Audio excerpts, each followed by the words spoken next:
G'day guys, Calvin from the Car Tune Company down under in New Zealand. I've got a customer very close to here and he's phoned me and he just recently brought a UCF20 Celsius and he's only got one gear, first gear. He told me the symptoms of what's going on. He'd already taken it to the workshop and they didn't have the skills to diagnose it. I told him, go pick it up.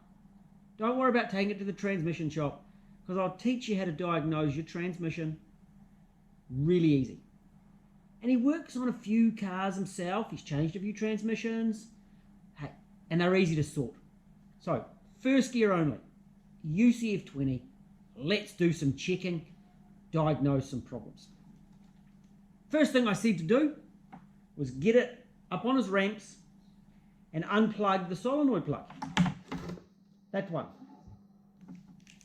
So he reached under and he unplugged it, backed it off the ramps, and he pulled it all the way back to first gear. Drove down the road, and it held first gear. Bumped it up into second, there was second gear. Bumped it up into drive, and it gave overdrive. So he had 3 gears. So it worked like it kind of should.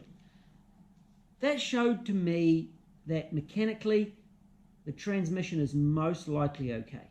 Not foolproof, not a foolproof test, but it's a good indication. With having just first gear, I suspect it's got solenoid 2 gone out. The reason being, first gear, solenoid 1. Second gear, solenoid 2 and 1 and 2. Third gear, solenoid 2 only. Overdrive, no solenoids, no shift solenoids. So if you drop number 2, you'll have first gear and you can't go fast enough to get it to shift to 4th gear. So that's kind of where it's pointing to me.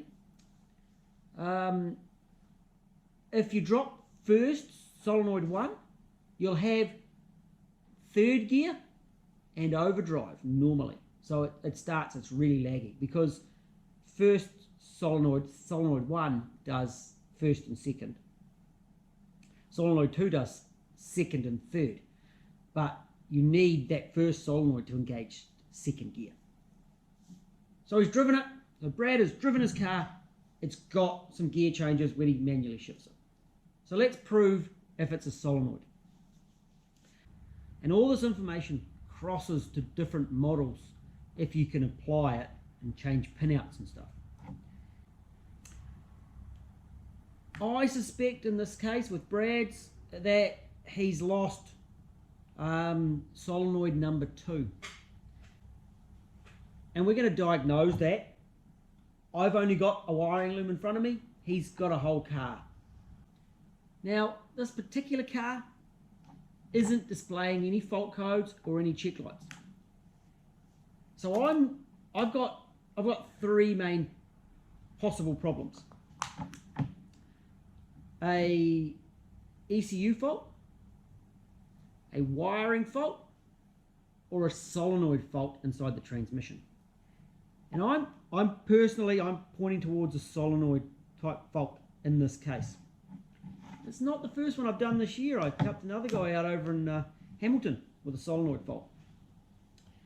So to check it, the solenoids are located in the transmission. So it's a bit of a hassle to pull it apart just to diagnose it. And we don't need to. We can check it from outside. I'll show you how. We make sure our solenoid plug is plugged into our transmission. So, Brad, you'll have to climb under the car. You can't just sit at the bench like I can. And we plug that in. Now, the solenoids, those ones, that's not a shift solenoid. It's a line pressure solenoid or a lock-up solenoid. 2 wires on them. We don't care about those. That's for another day. Shift solenoid. 1 wire. ECU puts out a voltage, 12 volts. The solenoid is earthed through the body of the transmission. We grab our multimeter. Wait. I've got it on ohms. On the smallest reading, and this one is 200 ohms. If it's got a 2000 ohms, that's okay. But we don't want to go to kilo ohms. We want it on ohms. And we're expecting 12 to 14. Some resistance is fine. No resistance is bad. Both of them should be about the same. Okay? So we need to identify solenoid 1 and solenoid 2 pin. I've already sent the diagram through to Brad. He's got that. And I should note that everybody should thank Brad a little bit. Say thanks in the comments, say thanks to Brad, because he's paid for this information, he's paid for this video. And it's a great way. I'm going to share it with everyone, but of course he gets my phone calls and he gets some of my time. So I'm going into S1 to begin with. I pop into S1, multimeters on ohms, quite small. Within the, I want to, as I said, measure, let's say 12 to 14. And I'm using my bench, metal bench. There are good reasons for having a metal bench. And that's the body of the car. Got to use our imagination. And we're just going to grab some weight to ensure that my solenoid is earthed to the body of my bench car.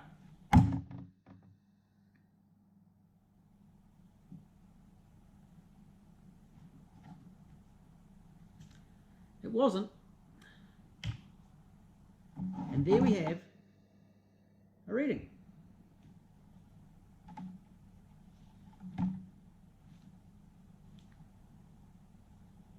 Jeez, I really hope that's given me a good reading while I'm holding it up to the camera. Was it about 14? Jumping around a little bit. But most of the time it's telling me about 14. 13.8. That's pretty close to. So that solenoid tests out okay. I then pop to S2, into S2, and I repeat the process.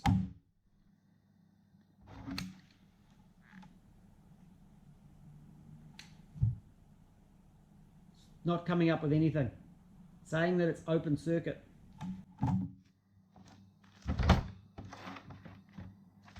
In this case, the fault is the terminal was broken off when I was trying to test it earlier. Probably not going to be the fault in Brad's car, but hey, it is possible that it's got a broken terminal. But more likely, we've got a solenoid fault. If at this point we come up with a solenoid fault, or it doesn't test well, let's go it doesn't test well, I would then pop this off. This is really tight. And I would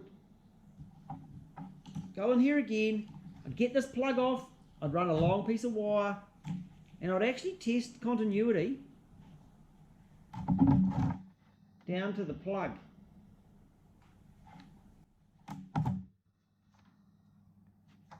To show that the loom itself is okay. At the same time, with the plug unplugged, I do this. And check that I don't have any continuity with ground, to check that the wiring loom hasn't rubbed through. So it really, at that point, my solenoid number 2 in the gearbox, in the transmission, wasn't testing out properly. So I'd head inside. Possibly. I may actually have an old plug to plug in and recheck this whole circuit down at the trans. Most guys aren't going to have that, so into that transmission, have a dig. Pull the pan off. Trace the wiring through. So S1 is the short one. S2 is the longer one that's further away. The ones with single plugs, not the double plugs. Then you can take the solenoid and actually test it with that multimeter on the bench.